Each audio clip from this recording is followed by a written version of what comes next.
nitong nakarang ika-6 ng Marso, dumulog sa ating programa si Emma Nelin Orolfo upang manawagan sa kanyang nawawalang kapatid na si Regan Paul Chocson. At good news po, kahapon lamang ay nakatanggap kami ng balita na nahanap na si Regan at kasama niya na ang kanyang nanay sa Mandaluyong City. At makakausap natin sa kabilang linya ng telepono ang nanay ni Regan na si Evelyn Chocson. Magandang hapon po, nanay. Magandang hapon po. Nanay, kumusta po itong anak po ninyong si Regan? Ito, na kumakain naman po. Ayan, so nakakakain na po siya ngayon at kayo din po, nay, kampante na din po kayo dahil nakauwi na po itong anak po ninyo.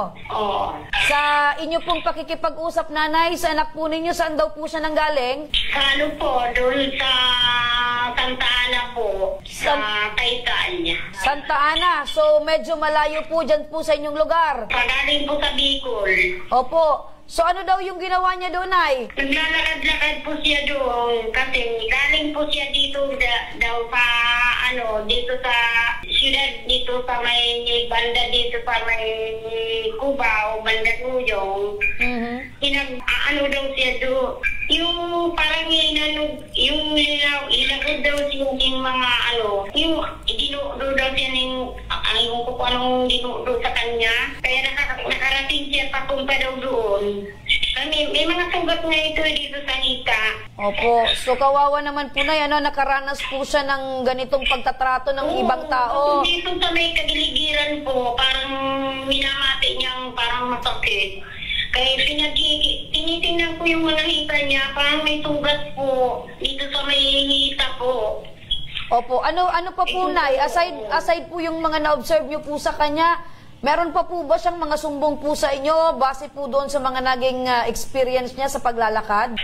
Ano po, yung parang daw siya ng yung banda yung parang naitulak daw niya, natamaan siya parang nga yung niya tainga. Mabuti na hindi na grabe. Opo. Kumusta naman po yung itsura niya, nay? Nangayayat po ba? Nangitim? Nangitim po. Nangitim na po kasi dati maputi yun, mataba. Opo. Tapos ngayon, kalahati na lang ang katawan niya ngayon. Payat na siya, saka nangitim na siya. Opo. So, posibleng mga ilang araw din, hindi po siya nakakakain ng maayos. Siguro nga kasi tatlong buwan na po siya kasi nga nawawala sa amin. Hindi ko alam kung kailan nangyari yun. Kasi may mga sugat pa siya Sana nga hindi nangyari sa kanya nga natuluyan siya, mamatay siya. Opo. So, yun ang pinaka-importante, nanay. Sa kanya Opo, yun ang pinaka-importante, nanay. At ligtas po itong anak po ninyo na nakauwi po dyan sa inyo, nay. Oo. Opo. Ano, ma'am, yung pakiramdam nyo na ligtas pong nakauwi ito pong yung anak nyong si Regan? Ano po, masaya naman po ako kasi nakita ko na yung anak ko kasi pati na rin ako, nagkakasakit na rin ako kay isip sa kanya. Opo. Opo. Siguro mas pang higpitan yung pagbabantay dito sa anak nyo para hindi na muling mawala to. Tama yan, partner. Matanong natin si nanay. Dahil sa pangyayari po ito, nay, ano po yung ginawa po nyong hakbang para at least hindi na po mangyari pa ito pong paglayas or pagkawala po ng anak ninyo? Ano po, sabi ko nga ni sa kanya, huwag na silang uulit na alis sa amin na walang paalam. Kasi umalis siya, hindi naman nagpaalam sa amin. Nakala ko nga, nagsimba siya ng gabi. Opo. So, parang dobleng